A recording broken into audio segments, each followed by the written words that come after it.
जी, ज़ाहिर सी बात है, जिस तरह से खून के धब्बे और चाकू बरामद हुआ है, अपने आप में ही सवाल है कि जिस अतीक के चकिया दफ्तर को तोड़ा जा चुका था बुलडोज़र से, वहाँ पर पुलिस की टीम पहले ही कई बार जाकर जांच कर चुकी है और ऐसे में जब पुलिस की टीम आज पहुंची है तो वहाँ पर एक चाकू मिला हुआ है। कुछ जो महिलाओं के कपड़े कबाड़ पे रखे हुए थे, वहाँ पर वो मिले हुए हैं। एक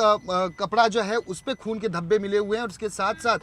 कुछ जो ब्लड स्टेन है वो किचन और किचन के बाहर का जो हिस्सा है वहाँ पर मिला हुआ है। सवाल ये खड़ा होता है, जिस ऑफिस को तोड़ा जा चुका था, जिस ऑफिस में कई बार मीडिया कर्मी जा चुके, न्यूज़ 24 की टीम परसों भी वहाँ पर पहुंची थी, वहाँ पर उस किसी भी तरह का कोई चाकू या खून के धब्बे नहीं थे। तो आखिर ये खून के धब्बे आए कहाँ से, अपने आप में ही एक बड़ा सवाल है। क्या वहाँ पर किसी हत्याकांड को अंजाम दिया गया है? और अगर हत्याकांड को अंजाम दिया गया है तो उस डेड बॉडी का पता लगाना पुलिस के लिए एक बड़ी चुनौती होगी और वहाँ पर फिंगरप्रिंट्स के लिए एफएसएल की टीम भी कुछ ही समय के बाद पहुँच सकती है, जिससे कि जांच को पूरा किया जा सके कि आखिर जब अतीक अहमद के गुर्गे और उसकी पत्नी लगातार इस पूरे घटनाक्रम उमेश पाल हत्याकांड के बाद से ही फरार चल रहे हैं, तो आखिर कौन है वो शख्स जो अतीक के दफ्तर पहुंचता है, वहां पर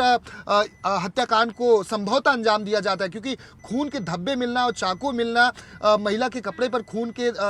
ब्लड स्टेन मिलना अपने आप में ही सवाल कई खड़े करते हैं। वहीं पुलिस इस पूरे मामले की जांच में जुटी हुई है। इसके साथ साथ डॉक्यूमेंट्स को भी इस चकिया दफ्तर में है, जो डॉक्यूमेंट्स बड़ी मात्रा में, कम से कम आपको बता दें कि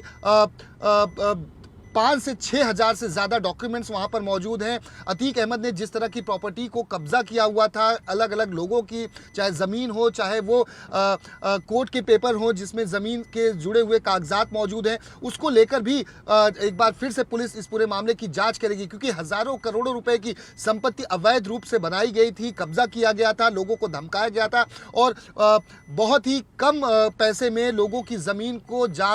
उनके जान को खतरा बताकर ये लोगों ने हड़पा हुआ था। तो इस पूरे मामले को लेकर लगातार प्रयागराज पुलिस, एसटीएफ इस पूरे मामले की जांच में जुटी हुई है। लेकिन सवाल ये है कि जिस दफ्तर को तोड़ा जा चुका था, कई बार पुलिस वहां पर दबिश दे चुकी है, छापेमारी की जा चुकी है, मीडिया वहां पर रिपोर्टिंग कर चुकी है, तो आखिर ये जो ब्लड स्टेन मिले हुए हैं और चाकू मिला हुआ है, उससे कई सवाल खड़े होते हैं और इसी कोई जांच को लेकर अब पुलिस वहां पर पहुंची हुई है। अब देखना होगा कि पुलिस को क्या कुछ अहम सबूत हाथ लगते हैं। जिस तरह से शाइस्ता प्रवीण हो, गुड्डू मुस्लिम हो और इसके साथ साथ तमाम जो अन्य आरोपी हैं अभी भी फरार चल रहे हैं। हालांकि इनको धरपकड़ करने के लिए एसटीएफ और इसके साथ प्रयागराज पुलिस टेक्निकल सर्विलांस की मदद ले रही है। इसके साथ साथ जो अपने खबरी है उनकी मदद ली जा रही है। लेकिन ये लोग जिस तरह से लगातार अपना लोकेशन बदल रहे हैं, खासतौर पर सबसे महत्वपूर्ण एसआईटी के सूत्रों के अनुसार जो जानकारी मिली, ये लोगों ने अपना फ़ोन बंद कर दिया है, फ़ोन से किसी को कांटेक्ट नहीं कर रहे हैं। खासतौर पर शाइस्ता की अगर बात की जाए तो शाइस्ता अतीक अहमद और अशरफ को मौत के घाट उतारने के बाद से ही जिस तरह से वो लगातार प्रयागराज के आसपास देखी गई, तो उसके बाद से वो लोकेशन लगातार बदलती गई, लेकिन उसने मोबाइल का इस्तेमाल एक बार भी नहीं किया। यही वजह है पुलिस के लिए एक बड़ी चुनौती पूरा उमेश पाल हत्याकांड बना हुआ है कि अब तक कई सारे ऐसे आरोपी हैं जिन्हें गिरफ्तार नहीं किया जा सका है। खासतौर पर गुड्डू मुस्लिम की बात की जाए और शाइस्ता प्रवीण की बात की जाए, ये सभी अभी भी फरार चल रहे हैं। वहीं आपको बता दें कि जिस तरह से एसआईटी और प्रयागराज पुलिस और यूपी एसटीएफ ने लगातार सर्विलांस बैठा हुआ था, तकरीबन हजारों नंबर उमेश पाल हत्याकांड के बाद से ही, लेकिन जब अतीक और अशरफ की हत्या कर दी जाती है उसके बाद एक नंबर, तकरीबन 800 से ज्यादा नंबर को बंद कर दिया जाता है जो अतीक से जुड़े हुए उनके गुर्गे थे और या फिर उसके रिश्तेदार थे। कई लोगों ने अपना घर बदल दिया, कई लोगों ने अपना फोन नंबर बदल दिया और यही वजह है कि एसटीएफ के लिए सबसे बड़ी चुनौती बनी हुई है शाइस्ता प्रवीण और इसके साथ साथ गुड्डू मुस्लिम, जो लगातार अपने गुर्गों के साथ, अपने करीबियों के साथ लोकेशन बदल रहा है और एसटीएफ पहुंचती जरूर है उस लोकेशन तक, लेकिन तब तक इनको भनक लग जाती है और ये सभी वहां से फरार हो जाते हैं। ऐसे में देखना होगा कि जो ऑफिस के अंदर इस वक्त छापेमारी की जा रही है, इसमें क्या कुछ सबूत और निकलकर सामने आते हैं। क्योंकि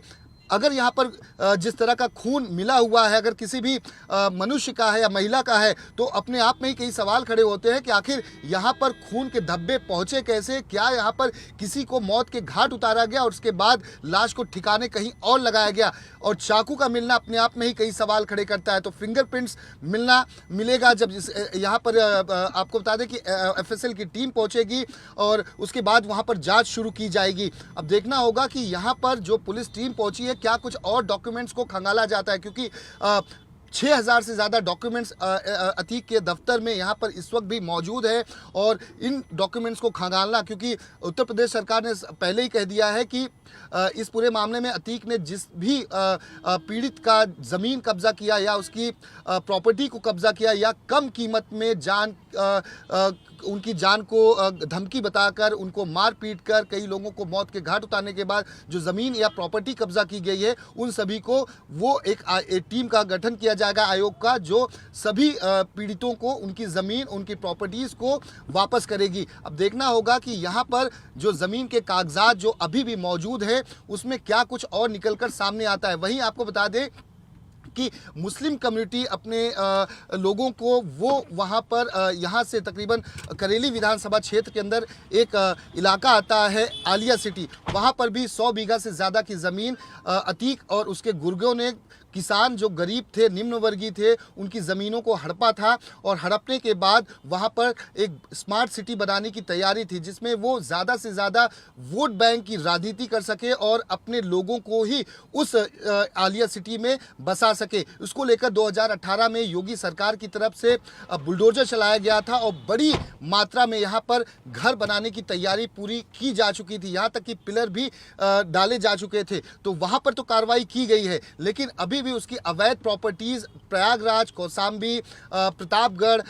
अन्य क्षेत्रों में बड़ी मात्रा में है, उस पर भी एसटीएफ की नज़र है। और 1000 करोड़ से ज़्यादा की प्रॉपर्टी अब तक इस पूरे मामले में जब्त की जा चुकी है। और अब देखना होगा कि जो ईडी की जांच होगी इस पूरे मामले में लगातार जो चल रही है, इसमें और भी कितने प्रॉपर्टीज़ की और भी कुर्क किया जाएगा, उसकी जब्ती की जाएगी। क्योंकि अतीक के बारे में ये कहा जाता है जिस तरह से कई सारे जो बिल्डर और प्रयागराज के और बड़े बिजनेसमैन हैं, उनके भी पैसों की ब्लैक मनी, जो काला पैसा था, उसकी प्रॉपर्टीज़ में लगा हुआ था। और ऐसे में इसकी जो कुल अगर राशि की बात की जाए तो हज़ारों करोड़ रुपए से ज़्यादा की है। तो आखिर इस हत्याकांड को अंजाम देने के पीछे भी क्या कोई नेता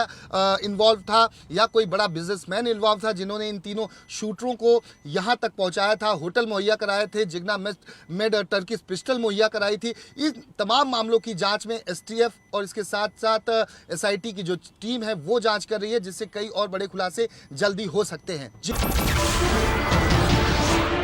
नमस्कार, मैं हूं मानक गुप्ता। अगर आपको हमारा ये वीडियो पसंद आया हो तो इसे लाइक और शेयर जरूर करें और हाँ,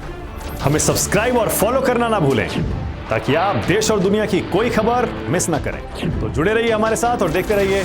News 24।